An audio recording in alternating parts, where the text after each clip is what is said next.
If you can't decide between a cookie and brownie, this time you can have your brownie and eat it too. We're making brownie cookies. Now these have a beautifully crackly top. They're fudgy, full of chocolate and very gooey on the inside. This recipe comes from my friend Christy's new cookbook, Scrumptious. She has the blog The Girl Who Ate Everything, which has super easy and delicious recipes. So I'm really excited to share this recipe with you. Let's get started. You'll want to start by combining your dry ingredients. So I have here some all-purpose flour, to which I'm going to add in some good quality unsweetened cocoa powder, a little bit of salt, and a teaspoon of baking powder.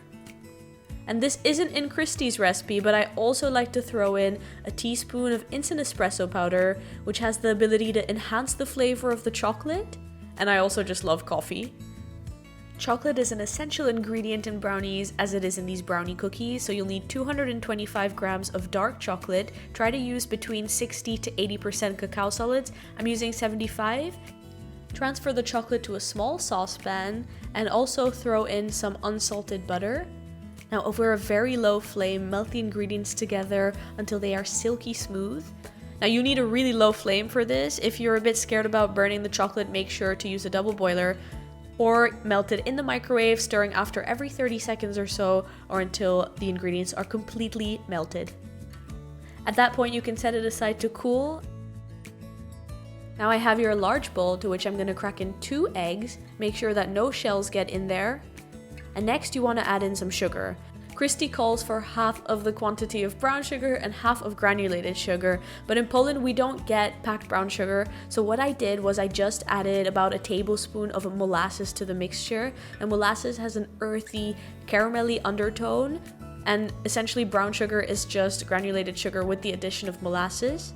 Just work with what you have. If you only have demerara sugar, just use all of that, or use all granulated or all brown.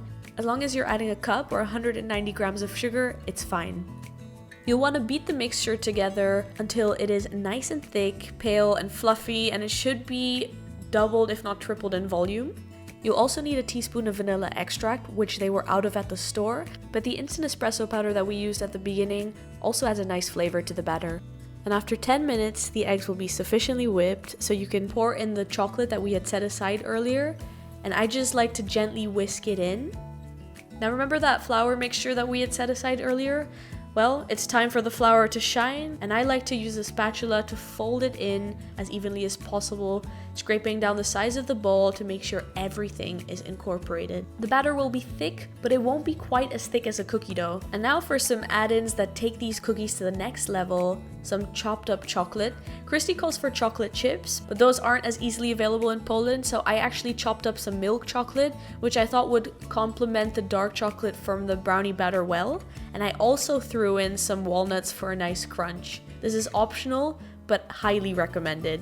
Now at this point, you can either scoop the dough onto a baking sheet and pop it into the oven, but I actually decided to chill the batter, so I just covered it with some cling wrap and popped it into the refrigerator. This not only makes the brownie batter a whole lot easier to work with, but it also helps the flavors marinate and fuse together a little bit. But again, you can bake it right away if you're short on time. Now, as you can see, the batter is significantly thicker because we chilled it.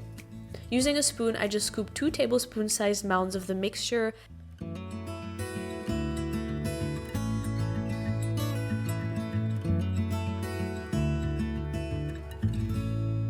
Bake the brownie cookies at 180 degrees Celsius or 350 degrees Fahrenheit for 12 to 14 minutes, or until they have spread slightly. The top should be crackly and glossy, but they should be set. And when they come out of the oven, you can sprinkle the tops with some flaky sea salt for a sweet and salty finish. Let the cookies cool for about 10 minutes, and then you can transfer them to a wire rack so that they can cool completely. I think these are very aesthetic. The tops are beautifully cracked. They're slightly glossy, just how you would expect a crinkly brownie top to be, but in cookie form. Taste-wise, these have a crisp exterior, which coats a fudgy and chewy interior. The addition of chocolate chips and walnuts really adds some more texture to these. I love everything about a brownie, and I love everything about a cookie, and this recipe really brings you the best of both worlds. I hope you guys enjoyed learning how to make these brownie cookies. Do be sure to check out Christy's cookbook Scrumptious. The links will be in the description box down below. Now, the full printable recipe for these cookies you can also find on hotchocolatehits.com, so be sure to check that out. Do give us a thumbs up if you liked this video and leave me a comment down below telling me what you thought or what you would like to see me make next time. And as always, I will see you next time. Bye bye.